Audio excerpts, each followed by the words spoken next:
Hello, so here's another quick short video on just how to solve trig equations when you need to do substitutions or identities, things like that.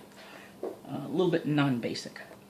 So here, I just have a cosine function, and what I have is not a single angle, so I have 3 theta. So substitution really works well here.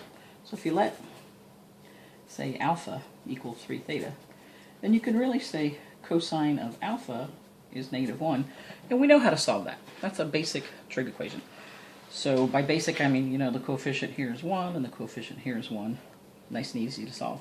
So we're asking for what angle theta is the x-coordinate -1. Okay. So on a unit circle, we would be here moving in the x direction all the way out to -1, and that would be at a rotation of pi. And it is the only place on the unit circle where x is -1, so we would say alpha is pi. But if we capture all, well, of course here you're done. We're actually done right now. As far as solving, then we redo the substitution. We would put 3 theta equals pi, and then theta would be pi over 3. For this example, that would be it. But I'm going to go ahead and solve for all solutions just to extend this a little bit. So let's say I wanted to do all solutions. Then I would say, well, this is the only solution. To get back here, I would have to rotate 1 full revolution, either forward or backwards. So I would have to say plus 2k pi. And now when I resubstitute, because alpha is actually 3 theta, and I want to solve for theta, I go and resubstitute. And so I would say theta equals pi over 3 plus 2/3 k pi. Okay. And that's it.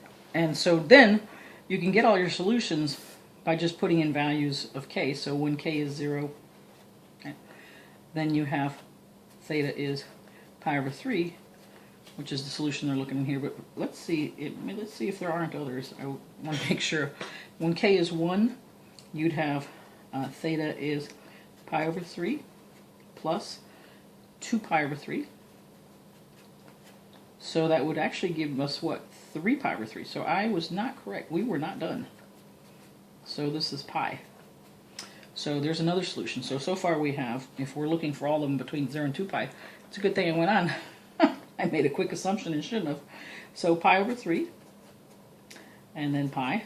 Right. So we gotta keep going until we find all solutions that are up to 2 pi, and then once we exceed 2 pi, we know we're done.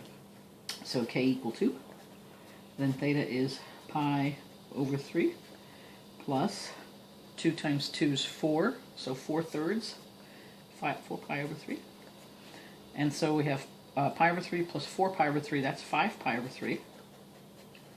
And that's still less than 2 pi. Now, 2 pi is 6 pi over 3, so 5 pi over 3 is very close. We're probably going to exceed our interval here at that point. So let's just do it so you can see it. Pi over 3 plus, now here when k is 3, 2 times 3 is 6, 6 divided by 3 is 2. Right. But it would have been nice to actually keep the 3, right? So, but here I know I would have had 7 pi over 3. Right? And 7 pi over 3 is greater than 2 pi, right? Because 2 pi is 6 pi over 3. All right, so 7 pi over 3 exceeds it. We know we've found our solutions. This is our solution set.